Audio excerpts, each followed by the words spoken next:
Okay, welcome everyone to our Preservation of Wilson webinar, Why Do Paints Fail?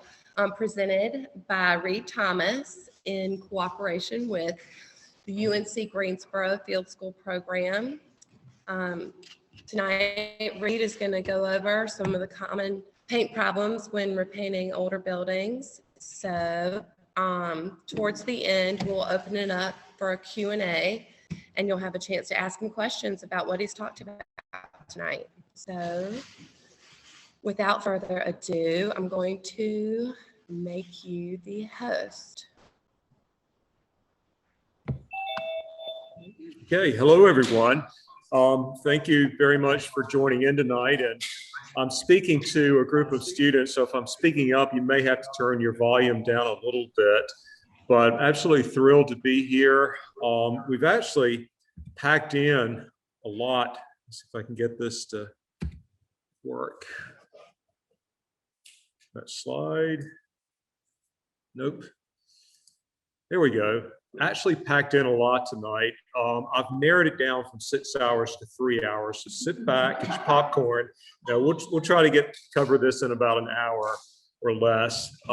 But what I really want to do is share kind of practical lessons learned, working with historic property owners for over 30 years, and some really great success stories, some really challenges, and some nightmare issues with paints. And I think there's nothing that hits home as much as when you're painting your own house and you've got failure and issues. But just want to share with you what we've learned and some tips that come from not me really, but from contractors, homeowners, students, painters that share things that we've learned, my colleagues and I have learned over the last 30 plus years. And there's nothing that's really nicer than seeing a historic home that's undergoing major repairs, rehabilitation, and to see it beautifully finished, painted, and looks great. And you expect that, yeah, it'll look this way for the next 10, 20 years, hopefully. And often that is the case. This is a commercial building in Elizabeth City that the UNC Greensboro were champions in helping the owners with a design for the storefront. It's a beautiful job converting it from the friendly wig shop to this really beautifully rehabilitated commercial space on the office on the first floor, apartments on the second floor. But this is an example of a brick building that had been painted but was repainted. We don't recommend painting unpainted masonry, but this is a highly successful project, and certainly cheers to UNC Greensboro students for their assistance.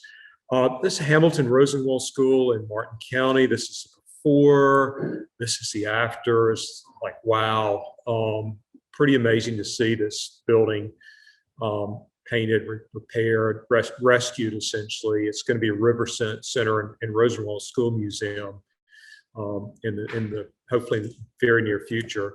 But ouch, 6 years later, gosh, that's not good.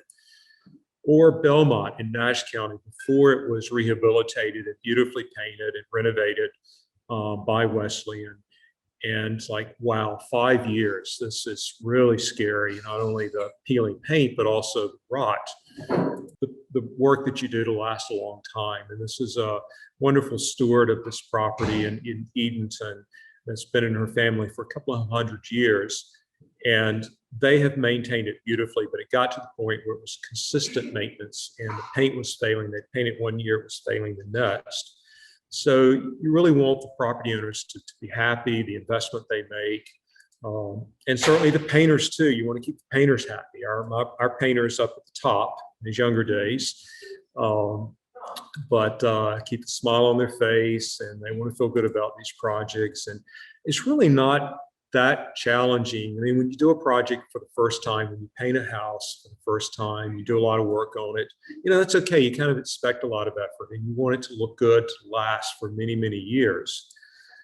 And it gets kind of costly when you have to tower up, to climb up scaffolding and set it up, to go back and repair rotten wood or peeling paint that happens in 2 or 6 years after a house is painted. And certainly the ouch on the cost of getting the scaffolding or the lift to get crane to get up to this tower on this Presbyterian church in Mewburn. So understanding how paint performs and what causes fail is something that certainly is something I have the most questions about. And I'm going to show you a couple of case studies. With the pandemic, unfortunately, I haven't been able to kind of go around and check on a few properties, but I want to show you a few older paint projects to kind of give you an idea of a typical repainting of a historic building. This was painted in '98, and it had layers of old alkyd paint buildup. So they washed the house down, scraped it, sanded the areas to smooth the edges, used a alkyd primer, and then 2 coats of a acrylic paint, a latex paint. And it did pretty well. I mean, this is 7 to 10 years later. It was performing well. It had some rot in the window sash, and I'll kind of touch on that a little bit later. But wow, by 12 years, it really was time to be repainted. And then in 2015, the whole house got repainted. But by 2016, a year later, there was already some decay happening in the window sash. So what's going on? And this is Humber House in Greenville, late 19th century house with multiple additions. It was repainted in 2009. Similar process, had layers of old alkyd paint that was starting to become brittle and scraped off and sanded, and slow drying alkyd primer, very high quality latex paint. And it did pretty well. 3 years, you get some minor peeling. And then by 2015, 6 years later, you had a lot of porch flooring that was already rotting and a lot of peeling paint all over the house. But the house was cleaned and the loose paint was scraped off and touched up. It was not completely repainted, but the idea was to extend the paint job as long as possible. But the house was continuously washed about every 2 years because of continual mildew problem on the acrylic paint. We want to kind of look at the most common paint problems that we see. And for much more in-depth information, this is an excellent resource, Preservation Brief number 10. And it really goes into good detail about common paint problems and recommended approaches to repairs by the National Park Service. Something that we don't see quite as much as we used to is layers of old alkyd paint that would, as it hardened and became more brittle underneath layers of paint, it would start to alligator. And often this requires total removal. And this is an example. The one on the top is Francis Ingalls' home in Edenton, and it was pretty much had so many layers of paint about every 6 years that we're painting it that essentially needed to come down to the wood and start over again, which they did. And I'll showcase that in a minute. Another problem that's not as common on the outside, I see this more on the interior, is intercoat paint failure, where you have paint coating that doesn't bond well to the paint below it. And oftentimes that's using, like, for example, an oil paint over a latex, or not priming it or not prepping it properly. And usually that requires major paint removal back to the sound paint surface before recoating it. But this is something that is actually cropping up more and more and more. This is a real thing that has plagued a lot of property owners. This is paint peeling down to the bare wood from water vapor, moisture that's inside the wood that's trying to come out. And actually, when the wood peels like this, it's actually allowing the moisture to get out, because if it doesn't peel, then it can cause rot. And this is 2 years on the house. Property owner asked me to come look at this, and the peeling is actually occurring towards the end grains. The moisture's getting in through the end grain and also behind the wood and causing the paint to peel. And we kind of compare this to older layers of alkyd paint and latex paint on the right, where it's kind of the alligator and we're kind of pulling off compared to the water vapor.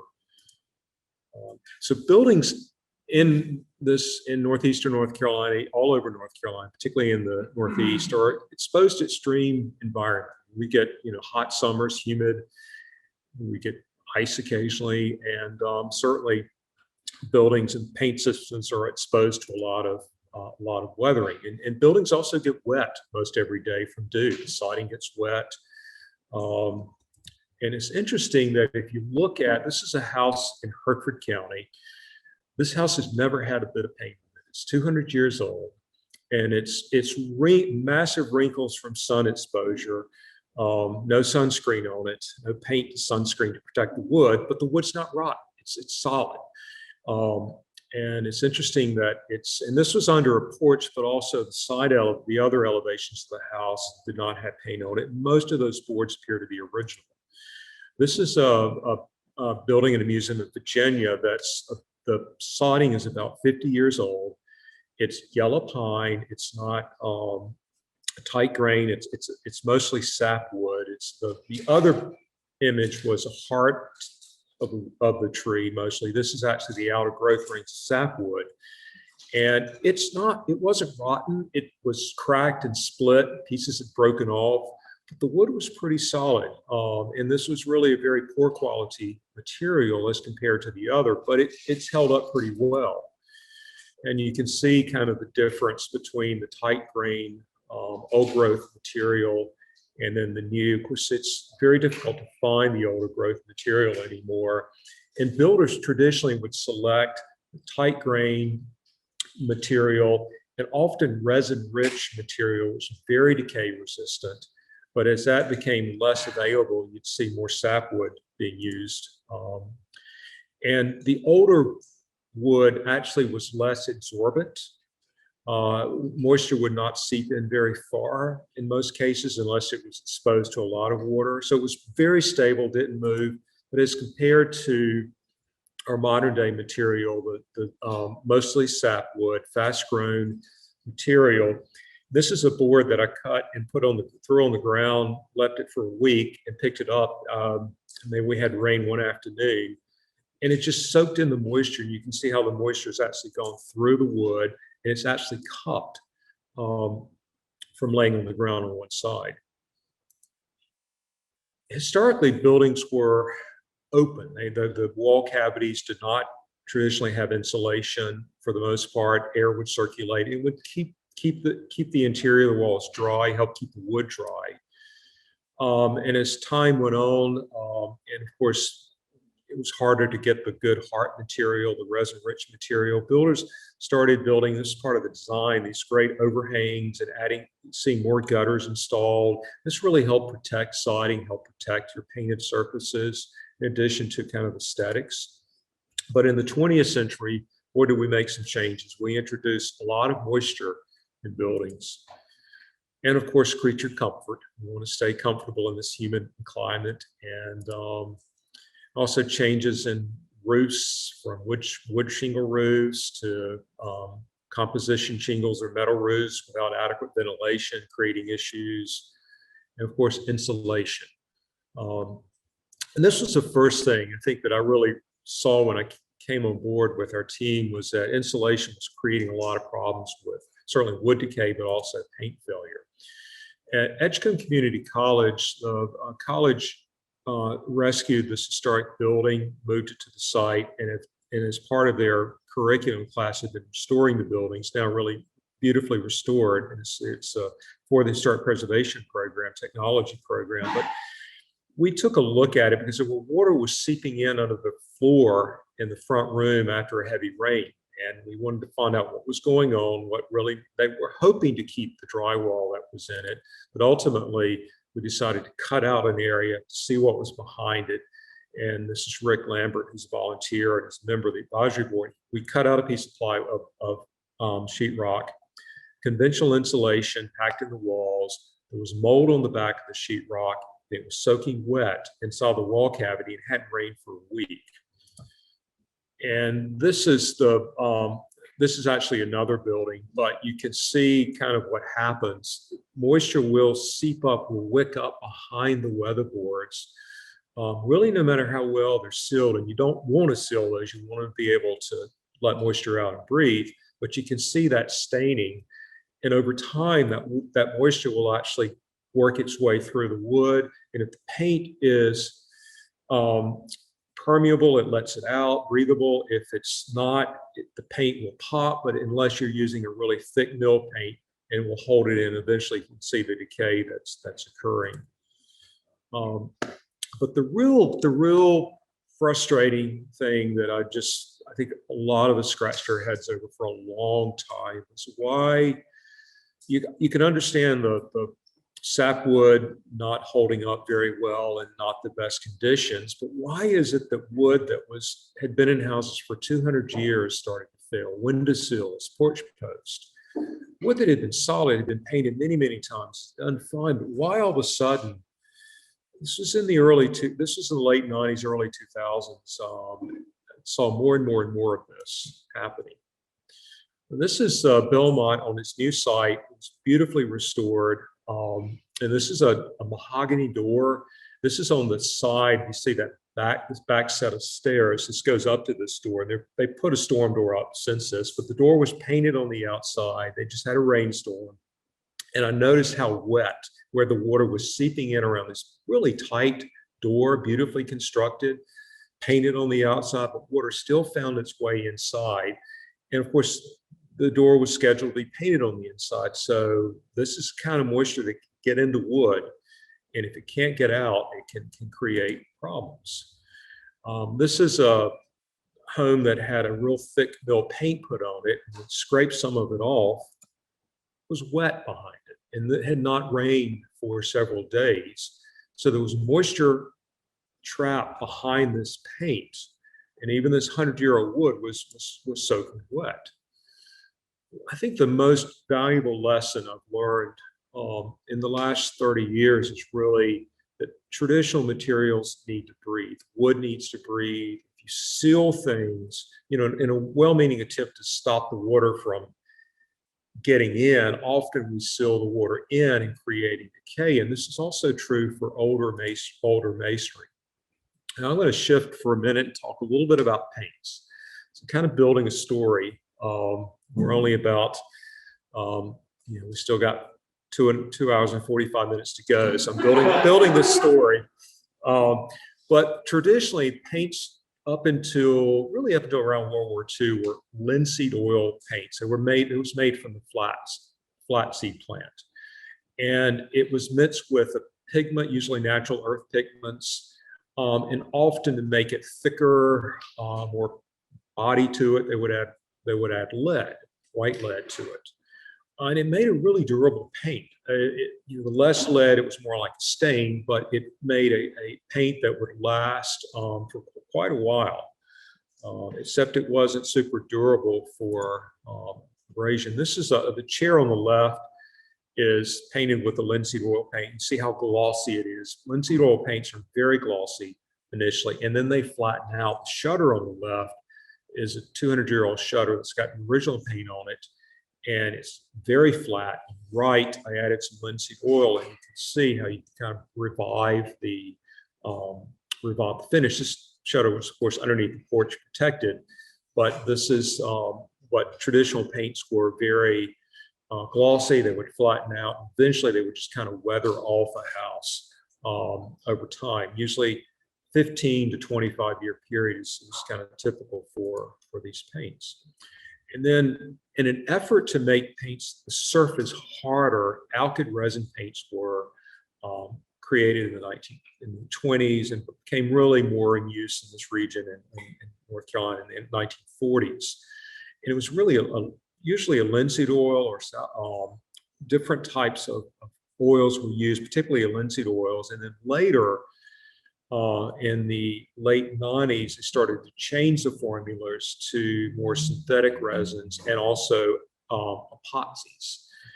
And a lot of painters loved alkyd paints because they would last a long time, a really good durable surface. But as more recently with the VOC laws, volatile organic compound laws, most manufacturers had to change the formulas. So these epoxy-based paints don't perform as well as the older ones do.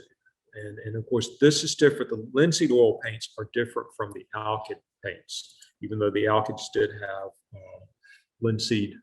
This is latex. I don't know what happened to my wording on the top, but latex paints are the most popular paints that are in use today. And they were from the 1960s through the 1990s, the formulas were pretty consistent, but in the 1990s, with the VOC laws, the formulas would change. Traditional latex paints were often fairly reasonably breathable, and they would flatten weather down over time as compared to the ones that we see today. And this, again, is what houses most buildings are painted with, and they can perform very well if things are prepped right and you don't have the moisture conditions. But there's also that possibility that they can trap moisture and lead to decay, particularly if you've got areas of the building that are prone to failure. And this is an extreme example, but this house I was asked to come look at, the column bases, which were probably 3 or 4 years old. And they had used, off-the-shelf conventional yellow pine, sapwood, mostly sapwood, and then coated it with a real thick, heavy paint system, latex paint system. And of course, with the splashing and the water getting in, it didn't take long for this to fail. And you can also see what's happening on this masonry building. This was after Hurricane Irene, and water got in behind this, and you can see this non-breathable, non-permeable paint system is failing. But if you look at it closely, and we actually got up and pulled pieces down, you could see mortar was actually adhering to the back of this paint. So it actually was starting before this failed. It was holding moisture inside the masonry, dissolving the mortar. So it was actually creating problems with the building. And here's a even more serious case in Charleston, South Carolina, where you've got natural water moisture wicking up from the ground, and the moisture cannot escape through the stuccos on the exterior, which was traditional lime-based stucco, and it's creating, it's actually causing failure of the masonry behind it. And then compare that to breathable coatings. And there's a growing interest in looking at breathable, permeable coatings that can allow moisture that gets in a building to be able to escape. And you can see it on the left on this masonry building in Charleston. This is either a lime-based paint or a mineral paint. On the right, it's a breathable paint. You can actually see the outline of the studs in the wall early in the morning. But as these buildings dry out, there'll be a consistent solid color. So it actually allows water vapor to transfer, to escape. Let's get some corrective treatments. I think the first step is to really step back and look at the building. What are the problems? Instead of just scraping and painting and just getting busy, it's kind of figuring out what's going on. And it pays off to do this. It really, really does. You're not only looking at is it crazing, alligatoring? Is it, what are the issues? And then, but to look at the whole building as a whole. And while we're focusing on exterior, there's a couple of good images that show the cupola house in Edenton. They wanted to repaint the ceiling, and we were trying to figure out, well, why is this paint peeling? And we figured out there was actually air leakage around this window sash. So they were able to put weather stripping in and stop the air leakage, but it was condensing around the vent in the ceiling, causing paint failure. So that was fixed, and then they repainted the ceiling. This was a great challenge at Scotland Neck. Well-maintained, loved Episcopal church. And all of a sudden they put a new roof on the church. They've done a lot of work to it. But after that work, they started getting this massive staining on a couple of the major exterior walls of the church. what was going on. So they got the contractor back. There's no leaks in the roof. They put a sealer on the outside of the masonry, and it made it worse. So they were puzzled and went and looked at it. And what had happened was that they had taken the gutters off that had collected the water, kept the water from falling on the walls as much as it had for so many years. And if you take a look at the masonry really closely, you see these hairline cracks. When the building was constructed, the mortar didn't quite cure properly. So you have these hairline cracks all over the building. And building did fine as long as they had these big, heavy, oversized gutters on it, collected the water. Water would fall in, and occasionally they get a few stains once in a while after a big storm. But they put the gutters back up, and it has largely solved the problem. So looking at the whole building instead of just going in and painting can make all the difference. Is there a moisture problem? Moisture underneath the building can actually go can migrate into the wall cavities, and an awful lot of water falls off the roof. If you think about a hurricane, if you get 15 gallons, if you get a hurricane, if you get 15 inches of water, and you have 1,000 square foot of roofing, that's about the size of dumping a small swimming pool on the side of your house. So ideally, you want to get the water away from the house, make sure it's draining properly. So even for painters, just to be able to observe this and look at a house and say, we recommend that you try to pull, if you want this paint to last and the wood not to rot as readily, try to get the water draining away from the house, looking at gutters. Not only gutters, but trying to pull the water that falls, instead of emptying it around the base of the house, pulling it out as far as you can. Usually 10 feet is ideal. Interesting thing on the bottom is a drain in a very flat yard. The property owner did. They have a pipe running out to it. This little thing pops up when you get a lot of water, so it just floods an area in the yard, but it pulls it away from the house. And their paint job is lasting quite a bit longer because they're just getting the water, inches of water that puddle around the foundation away from the house. We'll touch on wood repair and replacement. In an ideal world, you go with the best material that you can. You go back with tight grain material. In the middle is mahogany, which is used a lot in window sash and some restorations. And of course, on the right is yellow pine. But ideally, you go with the best material possible. This is a house that had not been painted for just a little over a year. I got a call to look at it when it's back in Halifax, and the bottom of this door jamb and the siding was already rotting, and it wasn't rotten when they painted the house a little over a year earlier. And of course, you've got water splashing on it. You've got likely sapwood material, which is not that durable, but you've also got a thick mill paint coating. So water's getting in the wood that can't get out. So you have rapid decay. Wood preservatives can be tremendously helpful. They're kind of, I like to say, cheap insurance. They can reduce the potential greatly for wood decay. They won't necessarily completely stop it, but if used properly, wood preservatives can help mitigate the moisture problems and water trapped in wood. Now, this is some that I dipped recently, the ends in an oil-based copper naphthenate. This is a great preservative that's been in use for decades. You can still get variations of this available. It is toxic, so you need to take precautions in using it. Protect you don't want to breathe it. It smells like a battleship. It's just that copper, but it really is truly effective. And I dipped the ends of these boards in it. And that's where you see the most rot. Once I let it dry, installed it, I actually brushed a coat on the outside. And yes, I couldn't afford, with the price of lumber since the pandemic, I couldn't afford knot free, so I had to shellac the knots. But hopefully this will last. Another very good wood preservative that's ideal for areas that are not exposed to a lot of moisture outside the house is a boron-based preservative. And this is actually a brand called BoraCare, but it helps reduce potential for decay, fungi, It's also great. It's used in a lot of termite treatments in houses. It works well pretty much anywhere, but if the wood gets continuously wet, it will eventually leach out. But this is really a great, it's safe, a much safer wood preservative. So this is ideal for inside use, for sills, under porches, areas that are protected.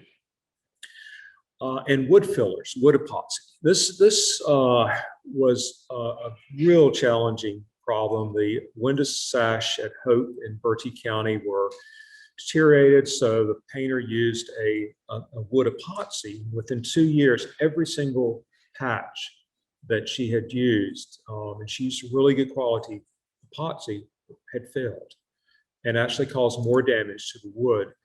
And this is one, it's kind of hard to see, but this is an epoxy patch on a piece of siding. And there was a hole in the siding, so the owner mixed up a 2-part epoxy system and put it on, did a really great job, and then put the paint system on it. What's happened is the epoxy is a lot of epoxies are a lot like these non-breathable paintings. They do not let moisture go through. So you have a surface that is up against the wood, and as wood gets wet behind it, it starts to deteriorate the wood. And this epoxy patch came out, sadly, with some of the wood.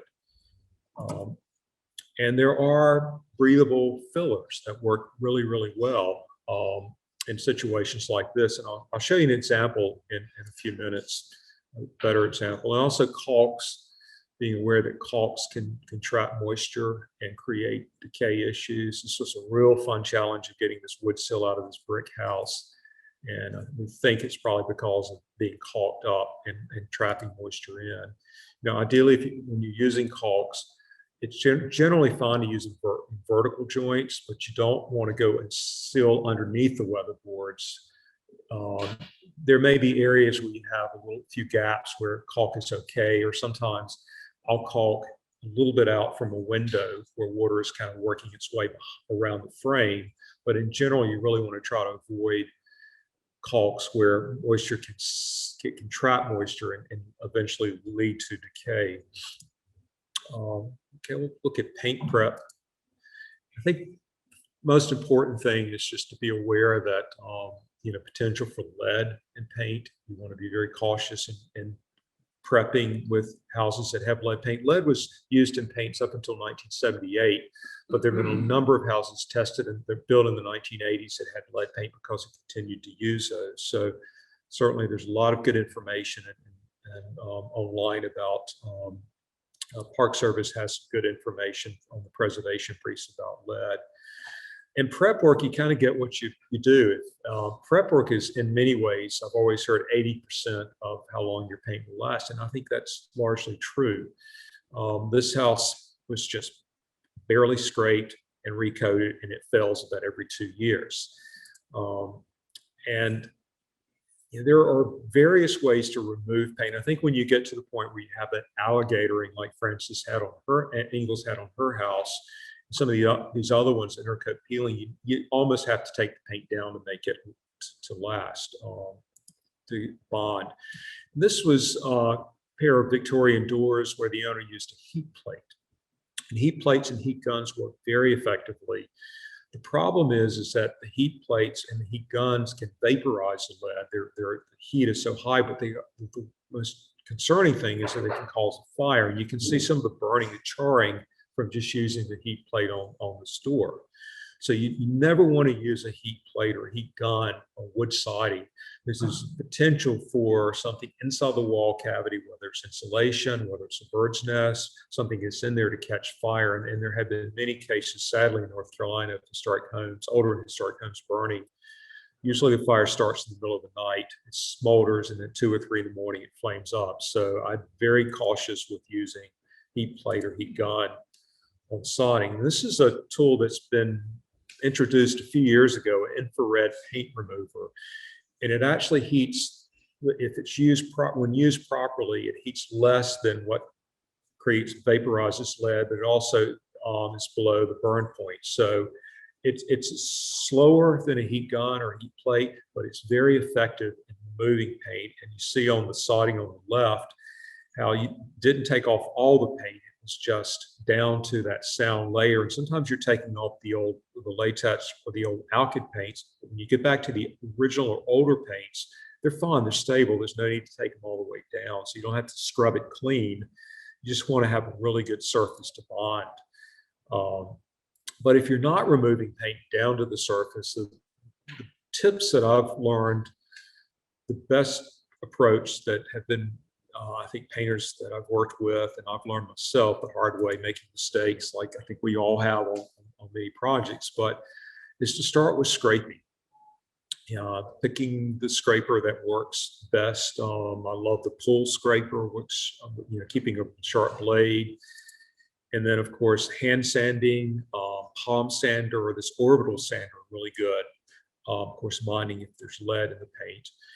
Work really well. You don't want to use a belt sander or something that's going to create damage the wood, but they're really good, effective tools to make this an efficient process. And of course, cleaning, I definitely want to be careful with pressure washing. I would not recommend pressure washing in general. This was a highly skilled painter in Edenton that got this new toy. It's a really wonderful new pressure washer, and he took it to a really good building and did this damage. Of course, he fixed all of it, but he's a highly skilled painter. It just, it can get out of hand. It can easily damage the wood. But also, pressure washing siding, you can shoot the water up in between the boards, and it can take months and months and months to dry out if you get enough water in there. And even a garden hose, you need to be careful. But I found that garden hose scrub brush works really well as well. So the steps generally, tips that we generally find recommended are to scrape, then sand the edges, and then wash it afterwards. A lot of painters like to wash first, but then once you finish your scraping and sanding, you're going to have some dust. So I think it works better to do that. Then the fourth step is when you're down to bare wood, whether you've got new material, whether you've got old wood. Traditional technique that painters have used for really many decades up until the 1990s was putting a mix of linseed oil and turpentine, or linseed oil on wood. Basically a consolidating oil treatment. And there are a variety of different types of oil-based products that you can actually apply. Some you actually apply to your primer, but I found that this treatment on the wood helps the paint bond well to it. It also, it's a breathable water repellent, and you end up using less paint, so you're saving money on paint, but it helps condition the wood before you put the primer. And then the next step is a primer. And I think as far as a jury on primers, from working with projects, it's slow drying alkyd primers tend to outperform any fast drying primer, whether it's latex or alkyd. But slow drying alkyd primers are what I think most painters who do a lot of work on older buildings or a lot of wood buildings recommend. And you can see underneath, this is a new wood that I used. You can see the green underneath from the copper naphthenate. So I actually used copper naphthenate, let that dry, came back the next day, brushed on an oil primer, then put on the primer. And then I used, after that, fillers and caulks because they bond better to the primer. And then the next step, final step, is to put your first coat, then your second coat. And with this and using proper prep work, I'm getting 12 to 18 years out of the coating. And that's the wood, and again, and using a little more breathable systems. This is a sample porch rail replacement. This homeowner had, on this Victorian farmhouse, had a lot of rotten areas on the rail. This is a 100-year-old heartwood, mostly heart porch rail. And you can see the soft spots. So when they took the paint off, you could push your finger down about a ½ inch into the wood. So they let it dry. The wood actually hardened up overnight. They used a a boron-based wood preservative, let that dry overnight, and came back with the oil the next day, put on a penetrating oil, and then used a linseed putty, which is basically a linseed oil and a chalk mixed together, whiting mixed together, that was traditional window glazing, but essentially a breathable putty. And instead of using other fillers or epoxies, this worked really well. And actually took the brush and brushed on these weathering things, so it kind of matched up. And this was a railing finished, and you can see on the unfinished at the top where they use the linseed putty to fill instead of using caulk in these joints, to use the linseed putty. I do have a current picture of this, 2021. A little over a decade later, it's doing just fine. The paint's weathering down. It gets rain, water blows on it, the sun hits it. It's going to need recoating in another year or two, but there's no rot, and it's doing fine. So what kind of paint do you use? The one recommendation is to really avoid thick mill paints that have the potential to trap moisture, particularly in areas that are vulnerable to decay. In an ideal world, particularly if you've got a large building to paint, do some tests. Try different techniques, different paints. Usually you'll know within a year or year and a half what's going to work and what's going to fail. So if you're painting a big house, it really pays if you have the luxury of time to do some tests, different coatings. And there are a lot of talking to painters, talking to homeowners, articles coming out in various magazines such as Consumer Reports. They rate paints. But you want to make sure that the paints you're talking with people about are used on wooden houses, are used on, because a lot of newer materials, certainly like a hardy plank, cementous board, they're not going to expand and contract. Your wood, particularly sapwood, is going to move more. So you're going to get a lot of movement in it. And so you want to make sure that whatever your house is built from or built out of, or what you're working on, you look at a similar paint that somebody else has done. I want to kind of wrap up briefly on breathable coatings.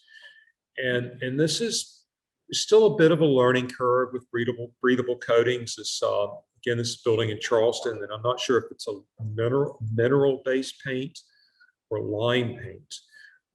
But again, when it's dry, it's solid color. When it gets wet, it'll be kind of blotchy.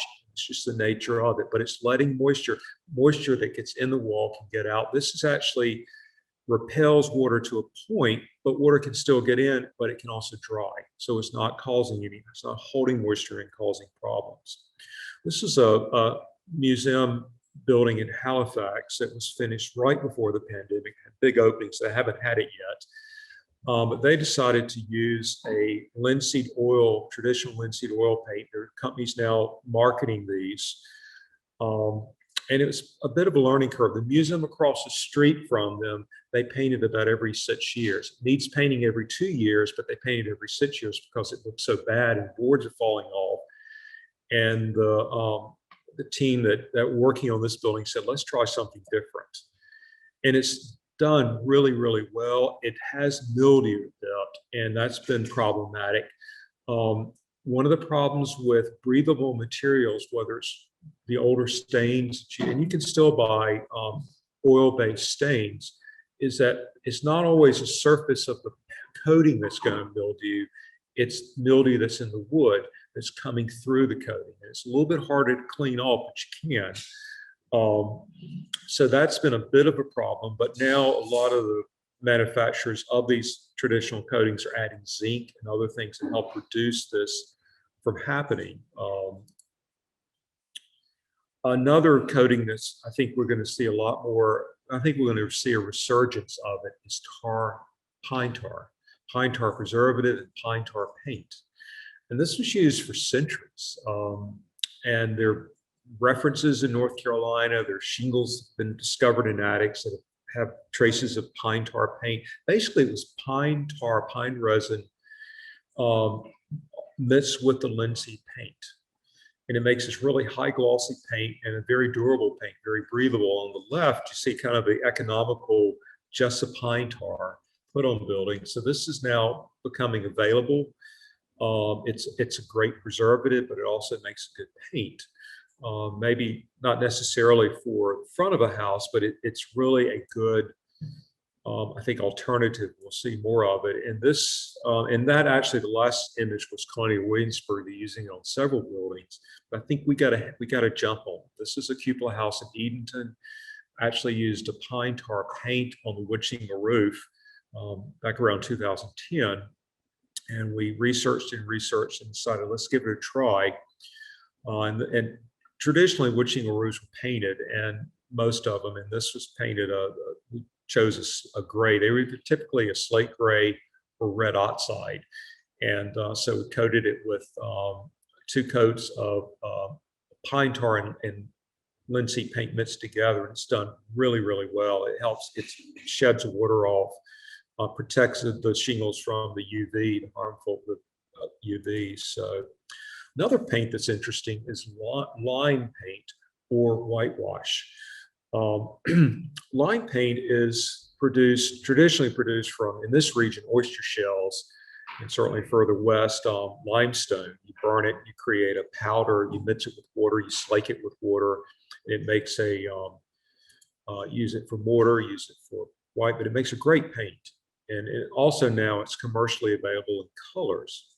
Interesting thing about this paint, it's got a very flat texture to it. And no, it's not something that you rub your hands against. It mixed properly, applied properly, it doesn't come off. But it's breathable, so it lets moisture go through. If you get a leak, it doesn't fail as badly. It's really a smart economically because it actually refracts twice the amount of light rays that paint does. So you can take this room and paint it with a whitewash or a lime paint. It's like doubling the amount of light in the room. It intensifies, so it takes less energy to brighten the room. And the wonderful thing about it for places, particularly like chimneys tend to leak a lot in older homes in major storms. And this whitewash was probably, I think, 15 years old.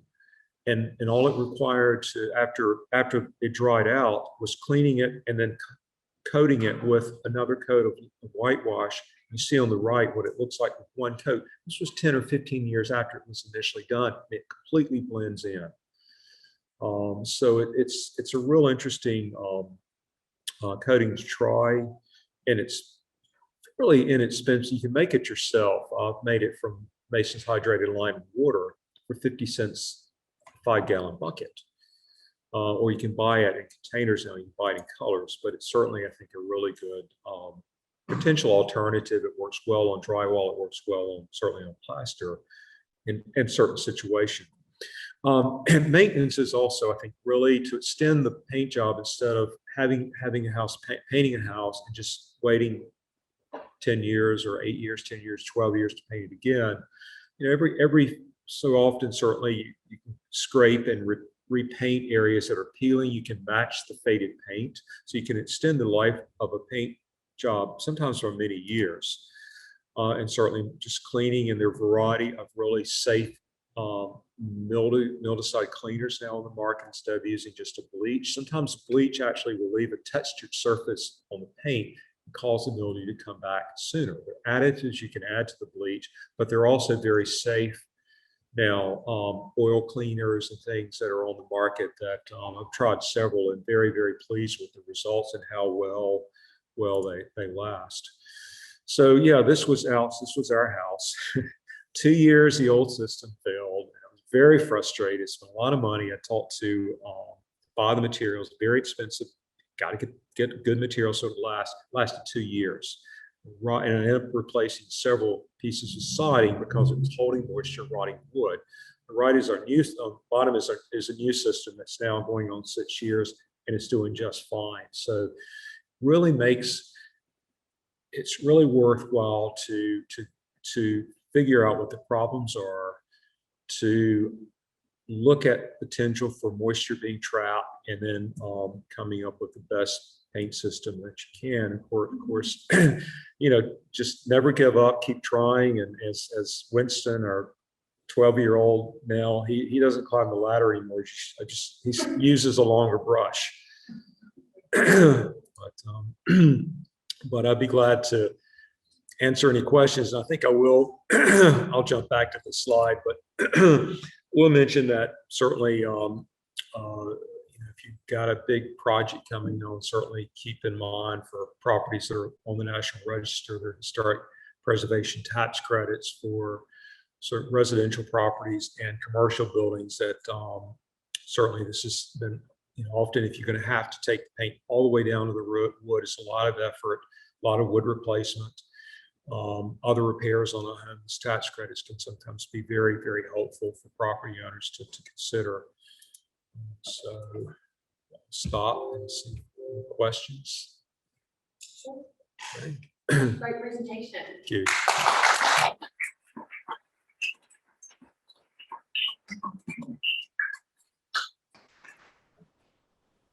Okay, let's see. I'll take this back. Where can you buy some of these breathable paints? Okay. People just go to Sherwin or Lowe's to get paint. The question is, where can you buy breathable paints? I've really only been able to find them online. Now you can find you can find the slow drying alkyd primers at a number of different paint stores, and those are still by and large breathable. There's stains that are breathable, but some of these thicker mill paints, and a lot of paint manufacturers are very frustrated because their paints don't hold. And I gave a talk one time on paints at a conference. The majority of questions and issues I had were from new home builders because they can't get past a warranty period where paints are failing and wood is decaying. But there are several. If you do a search for breathable paints, you'll see several manufacturers coming up. I think we'll see more mainstream commercial manufacturers shifting to those, but I think a lot of them had to pivot their ingredients as a result of the VOC laws in the 90s, and we just don't see. And I think when you're using really non or low breathable paints, it's really the prep work using that alkyd primer, slow drying alkyd primer, something I'd recommend, and then not putting heavy thick coats on. And I've painted with a non-breathable latex paint, and I've used just one top coat, and that's done pretty well.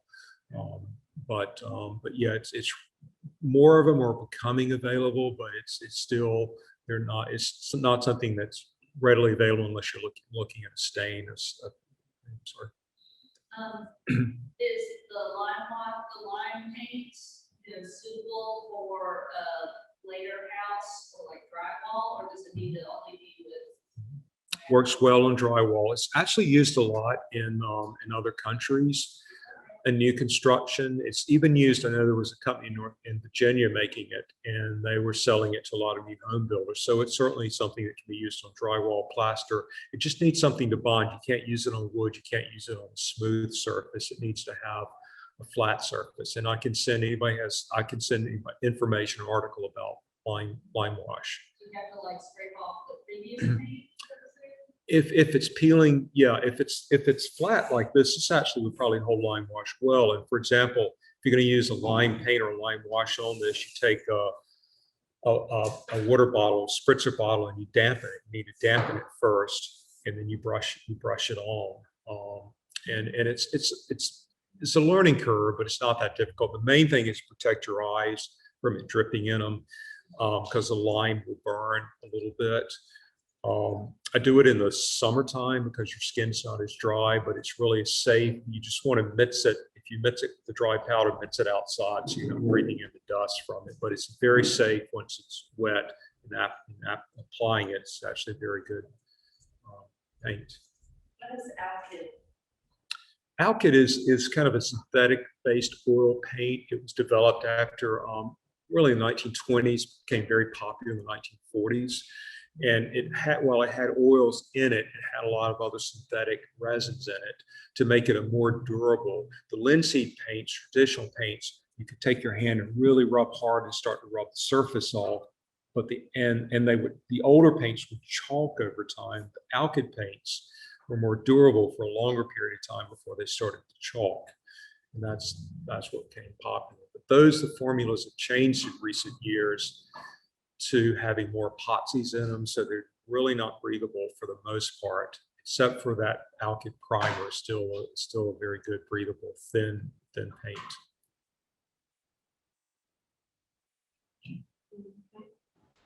We have a question from one of our viewers, and it is, do you need to use a certain type of primer over lead paint? You want to make sure that certainly the paint is sound, but there's no specific primer. Typically, you clean it. You can use an alkyd primer over it. Works well inside. The alkyd primers work great inside. They're just the fumes are pretty strong, so you need to have the house well ventilated if you're using them on the inside. I'll put fans drawing the air out to use them. But you just want to make sure that the lead paint is stable, it's not flaking. And there are thick encapsulant paints for lead, but they're often not needed. Depends on where it is. The main concern with lead is in friction points like doors and windows. If you're opening and closing, that's where you may want to actually take them out, take those edges off that have the lead that are going to be rubbing, and then recoat them.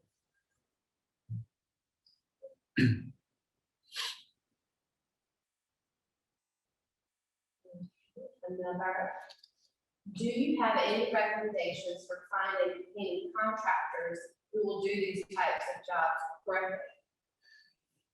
Let me know. We'd love to know more. There are actually a lot of really good painters out there, and they're all so overwhelmed. And when we're approaching them about taking the extra step to do these projects, it all depends on what they have on their plate. But a lot of them are interested in. There's one painter, I know in northeastern in kind of Hertford County, that his son in his early 30s became interested in, and he's worked on several projects where he's actually did learn to use a whitewash and line paint. So it's just it's hard to find people now, but there are good painters out there, and I think people that could very easily learn something that's different. When you're using traditional type materials, you're usually applying them in thinner coats, and that's the hardest thing. I had trouble with it initially when I was go from conventional paints to breathable coatings, is you put them on in thin coats, not real thick coats. But I also now do that with latex paints. I'll put it on thinner than you typically do, and I think it outperforms the thicker coatings.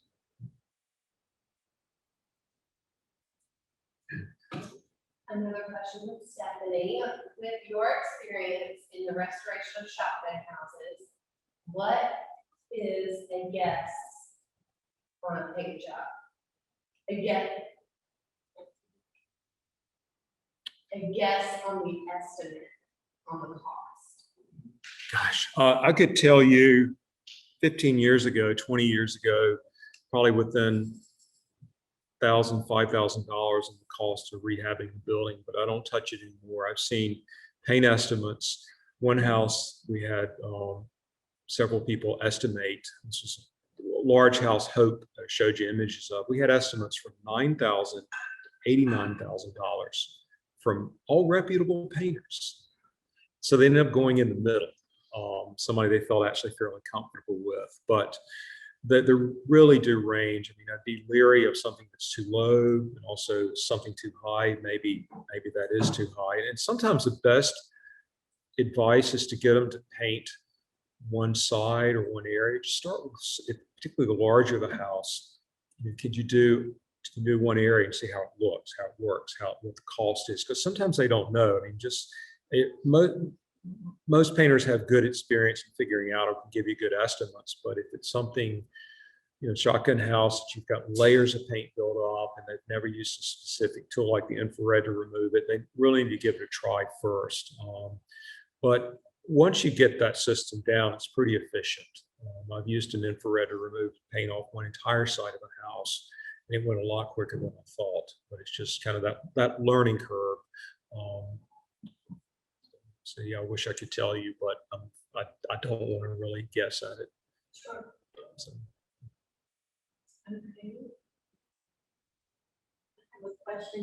I've used Kine, which is, I believe, a German product. Kine is a German mineral paint. Is it K-E-I-M? And is it breathable? I'm assuming it is. And it has a thickness to it. It's been amazing.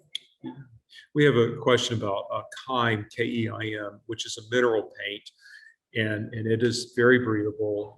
It's very durable paint compared to the whitewash on the exterior. It's very durable, and it's actually been used on a couple of lighthouses on the exterior.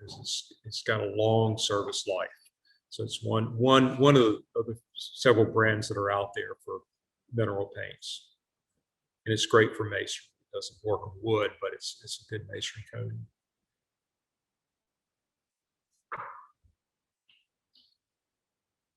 Anybody else have any questions? Any more questions from our online viewers? There aren't any more questions, so we can wrap up this webinar. Reid, thank you so much, and thank you for the student of the UNCG Field School Program for joining us tonight, and thank you to our online viewers. If you would like to access this webinar or any of our other webinars at a later date, they will be posted on our website at www.preservationwilson.com. And if that's all, we'll close it Thank you. out. Thank you for joining us. Thank you very much.